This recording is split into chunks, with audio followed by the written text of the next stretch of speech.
Welcome back, students. We are now in week 10, and this week we are going to be focusing on chapters 10 and 11 that have to do with yarn processing and classification. So pretty much up until this point and what we were focusing on through the midterm was all of the different fibers and their properties. But if you remember in the very beginning of the course, we talked about how those fibers are ultimately going to end up as yarns that go into fabrics. So we're basically now moving on to the next stages how we go into how those fibers are going to be manufactured into the yarns that ultimately produce those fabrics. So we're taking the next steps. So at this point in time, you should have a really good grasp on the natural and manufactured fibers, and now we're going to see how all of that comes into play with respect to the making of yarns. So just as the fibers that are used to ultimately create fabrics play a role in the overall properties of those fabrics, yarns kind of do the same thing and almost can be considered sort of an intermediary in between the fibers and the ultimate fabrics. But nevertheless, however thick or thin the yarns are, however smooth or twisted they might be, or strong or weak, all of that plays a role in the overall aesthetics and performance of fabrics. Within the category of yarns, there are two types. There are filament yarns and spun yarns. And if you recall from talking about fibers, they're either staple or filament fibers. You can kind of almost think of filament yarns sort of in the same vein as filament fibers. So they are mostly made from manufactured fibers, which, like we talked about, manufactured fibers are made by extruding the polymer solution through a spinneret that thereafter solidifies into the fiber form. And within the category of filament yarns, there are four types. There are smooth filament yarns, monofilament yarns, tape or network yarns, and bulk yarns. This is a microscopic picture of a multi-filament yarn, and this is where a number of fibers are held together by twisting. And as a result of that, they're really, really long, so there's no different length of ends that are kind of protruding throughout the yarn. So it's all one length, and it's kind of streamlined across the yarn. Multi-filament yarn is pretty much in direct contrast to a monofilament yarn, which is just one fiber that's used for it. So as you can see, there's these different types of yarns that can be created either by combining various fibers or using just one. The slide before last, I mentioned that there are four types of filament yarns. And the first type is the smooth filament yarn. And these yarns tend to be more uniform. They are stronger and a bit more expensive than staple yarns. They also tend to be a bit smoother in terms of hand and texture, which relates to or also results in more luster. The luster is maximized when the yarns are twisted less in the yarn manufacturing process. There aren't any protruding ends, really, no lint, and they are pretty pilling resistant. The fineness provides a soft feeling, however there's lower abrasion resistance with these yarns. The second type of filament yarn is the monofilament yarn. So of course mono means one. And as we mentioned in the last slide, there's only one fiber going into a monofilament yarn. And these are primarily used for low cost and high durability items like nets. If you look at N30 in your kit, that's actually a sample of fishing line. So that's what monofilament ultimately is. So monofilament yarns do tend to be used for these more, you can almost think of like commercial items. But however, they are also good for metallic fibers because of the sparkle. So a lot of garments that have details that are metallic will often, that look will often be created with monofilament yarns. The third type of filament yarns is tape and network yarn. So tape yarns are, you can kind of think of actual like industrial tape might help to conceptualize this, but tape yarns are pretty coarse, they're inexpensive, but they're primarily used for interior fabrics. network yarns are manufactured by basically creating a net out of the fibers. So as a result, there's space in between, and that results in lower density and strength. So again, these are used for specific technical products, but not really in apparel all that much. Bulk yarns are processed specifically to have greater covering power and volume than linear yarns. And one of the best ways to think about bulk yarns is to think about the wool fibers. So wool, if you recall, pretty bulky. There's space between them, and because of that crimp structure, and they have an irregular surface. So bulk yarns are kind of similar to that. As a result of that, they're more absorbent, pretty comfortable, and a little bit elastic from the perspective of specifically bulk yarn. As a difference between bulk yarn and wool, there is no pilling with bulk like there is with wool fibers. So that's kind of where the consideration needs to be noted, or the difference needs to be noted there. But again, nevertheless, it sort of helps to think about bulk yarns by picturing wool fibers. Here are some pictures of some of the yarns we've been talking about so far. So on the upper left is an example of organza that's made with monofilament yarn. So I was talking about how sometimes those monofilament yarns will be used for metallic nuances or details on garments. So this is indicative of that sort of use for monofilament yarns. On the right, you can see an example of tape yarns, which pretty much looks like tape. Nothing too out of the box there. And on the bottom here is an example of bulked multi-filament yarn. So you can see how it does really kind of resemble wool, which is why I used that analogy in the prior slide. But again, a grouping of fibers are put together to create this particular yarn. I mentioned a few slides ago that filament yarns can be related to filament fibers. So similarly, staple fibers can be related to spun yarns, which are basically created from continuous strands of staple fibers that are held together by twisting them. So all of the fibers are brought together and held together by actual twisting formation. As a result of that, and in contrast to more smoother filament fibers, spun yarns tend to have fuzzier surfaces, protruding ends, they're duller in terms of luster, and they have more surface pilling. With respect to comfort, less direct contact with the skin is better. That's where it tends to be a little bit more comfortable. And also when the trapping of the air occurs with these yarns, like we talked about in prior lectures, and for example with respect to wool, that air trappage creates comfort and certainly warmth. So those are some of the properties of spun yarns. And you can see in this little chart below a comparison directly of spun and filament yarns. So you can see, again, spun yarns made primarily from short staple natural fibers except for silk, and the filament yarns are made from long filament manufactured fibers with the addition of silk. Here's a close-up view of spun yarn. And it's really hard to see the actual separate yarns that are in there in terms of how they're twisted in, but the little what look like hairs sticking out from the yarns, those are the ends of the fibers, because again, several different smaller fibers are kind of bundled together and twisted to create this yarn. So you can see the ends protruding out from there.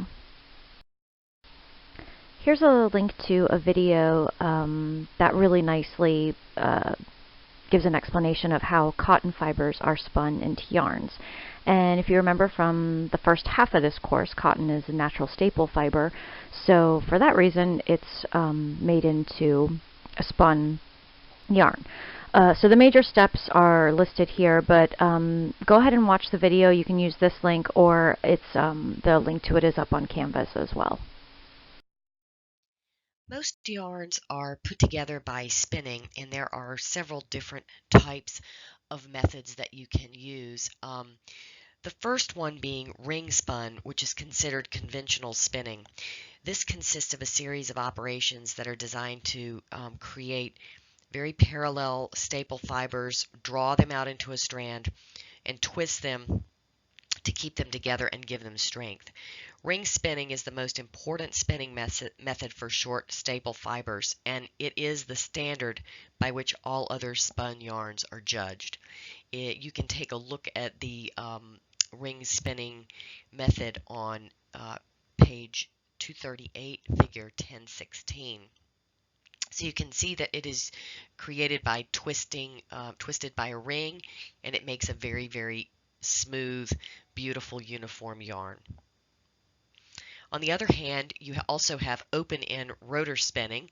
You can take a look at that figure on page 238 as well, figure 1017. And the open-end rotor spinning eliminates the need for roving, which you have to do in ring spinning. However, it makes a much less uniform type of yarn, so that it's not as high a quality as a ring spun yarn. Whereas like ring spinning draws, twists, and winds in one continuous operation.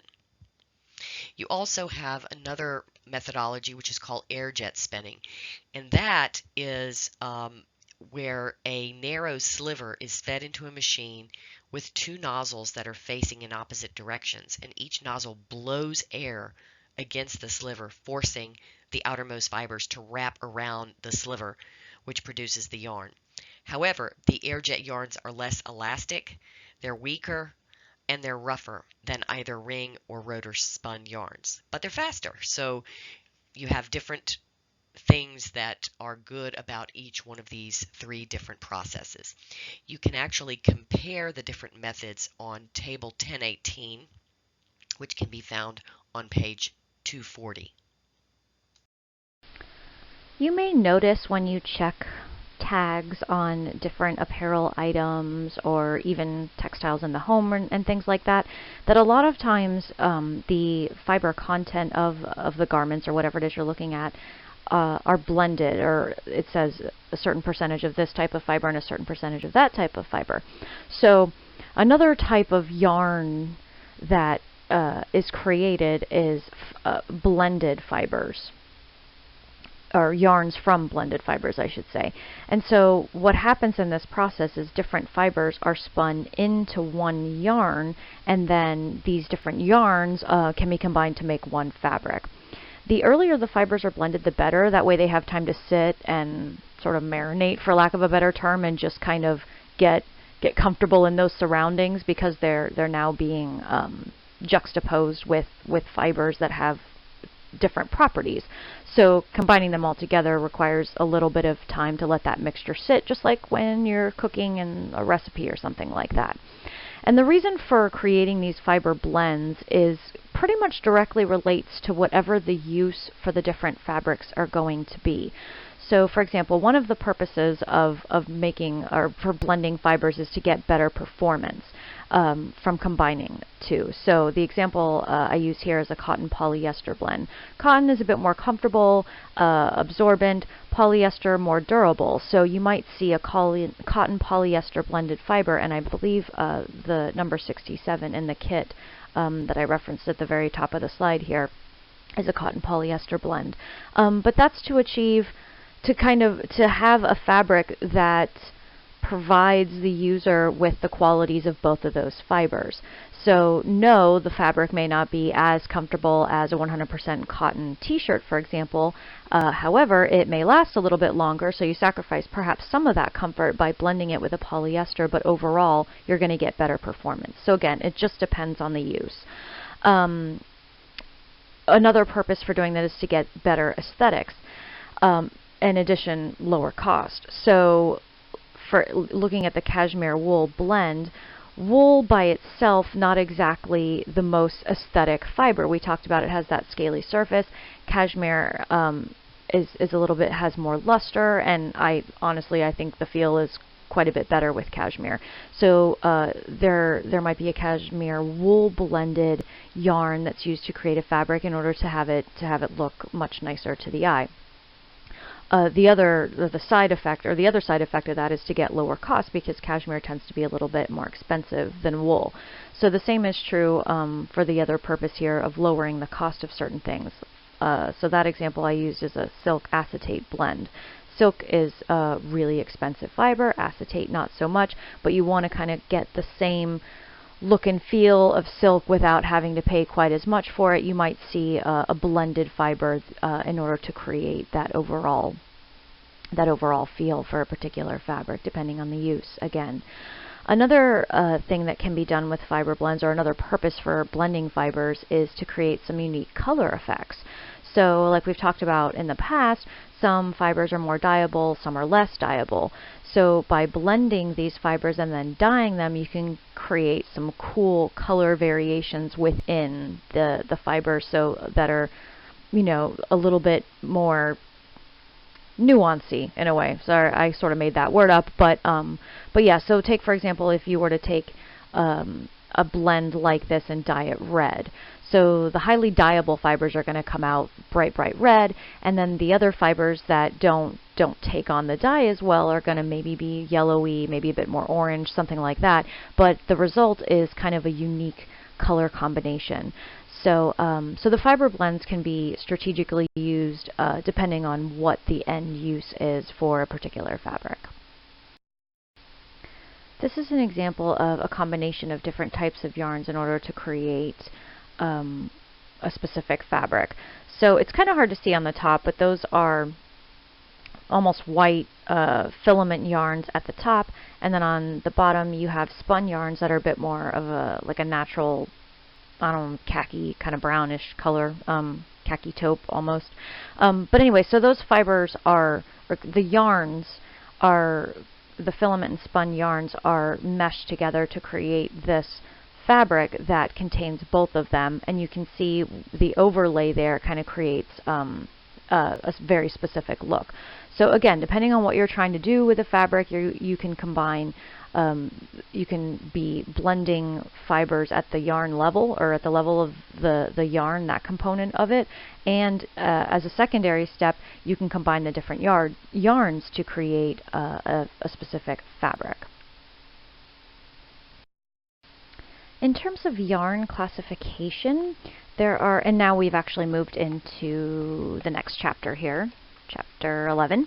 Yarns can be classified several different ways. So one of the first ways is by the length, and we've talked about that at great length actually. So spun fibers, primarily made from staple yarns, and filament fibers result in filament yarns. Another thing that we briefly mentioned a few slides ago, but is in a little bit more depth here, is the twist on the yarn. And so there's different variations of how much twist there is, and that affects both the strength and the overall cost associated with the yarns that are made from whatever fibers are included in these. And so, which makes sense, because more twisting means more process. More processes means more either machine or manpower, mostly machine, but nevertheless, that is going to result in a higher cost.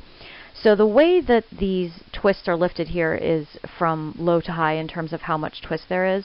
So a low twist yarn is going to be less expensive, less durable. Napping twist actually result in a little bit more soft, warm, and fuzzy fabrics, and number 59 in your kit is a good example of that, so you can see kind of what I'm talking about here in terms of the soft and fuzzy factor. Average twist is a little bit more in terms of cost and more twist, and then a hard twist is stronger and stiffer, so we're kind of moving on down the line here. A twist on twist is sort of a twist within a twist, sort of a dream within a dream kind of thing. So it's like a twist on top of itself. And then a crepe twist is actually is a twist that has the highest number of turns per inch.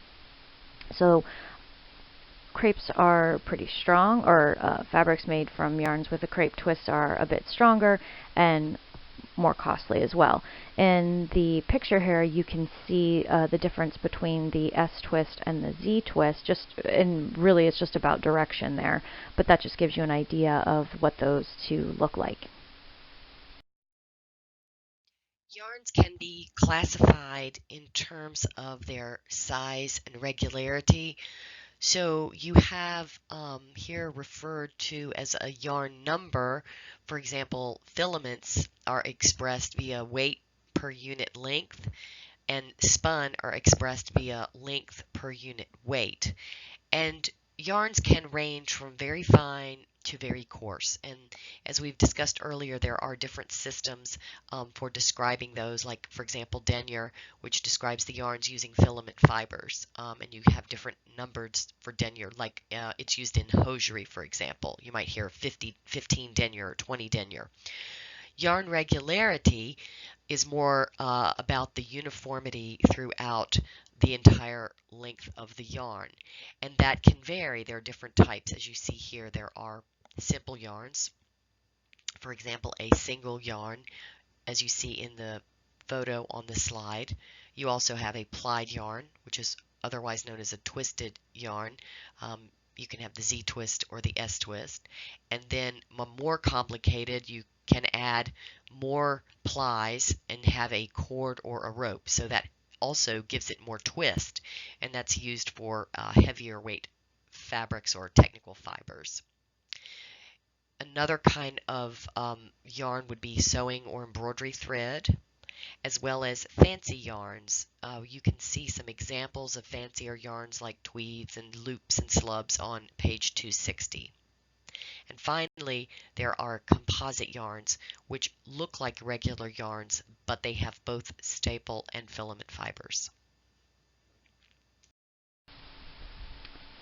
Here are two pictures of simple yarns that are done in two different twists, so you can see the difference there. So the one on the left is the Z twist, a little bit easier to see than the one on the right, which is the S twist. That one is just based on the color, it's a little bit harder to see. But if you look closely, you can tell the difference in the direction of the twist for these particular simple yarns. Ply yarn is created by a twisting operation that combines two or more singles. And you can see the variations within that sphere. So there's the 5, the 4, the 3, and the 2, and it basically correlates with pretty much the amount of yarns that are in those twists. But this just gives you a visualization of the variations within that realm. Twisting ply yarns together is what creates cord. So this is a picture of an example of cord that's used in a Christmas decoration here. But when you look at it closely, you can see the two different ply strands twisted to create the cord. So it's basically kind of working on the yarn sort of working on top of themselves to create, bigger and more durable options. But this is just a really good example of everyday or decorative use of cordage and how that is created. So this week we covered 2 chapters, and just to review, in chapter 10 we discussed yarn processing, the differences between a filament or spun yarns, remembering that filament yarns are primarily synthetics except for silk, which is a natural filament. And then we also discussed fiber blends as well as different spinning techniques. In chapter 11, we talked about yarn classifications, how to classify them by fiber length, by twist, the yarn size or the fineness of the yarn, and the different types of regularities within yarns. So that concludes chapters 10 and 11, and the next slide you will see the activity for this week. So for this assignment, you're going to do a little bit of detective work. You're going to use different fabrics from your textile kit, fabrics 1, 9, 26, and 110, and you're going to unravel one yarn from each one of those 4 fabrics, and then you're going to arrange them in order from the finest to the coarsest. And you're going to answer the question, so are the yarns from the same fabric the same size, and if not, why might they be a different size?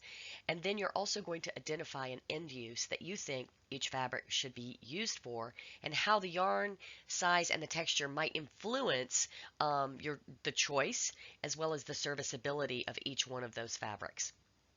You'll then submit a half a page paper explaining your findings and the questions that you've answered, all due on Friday at 5 p.m.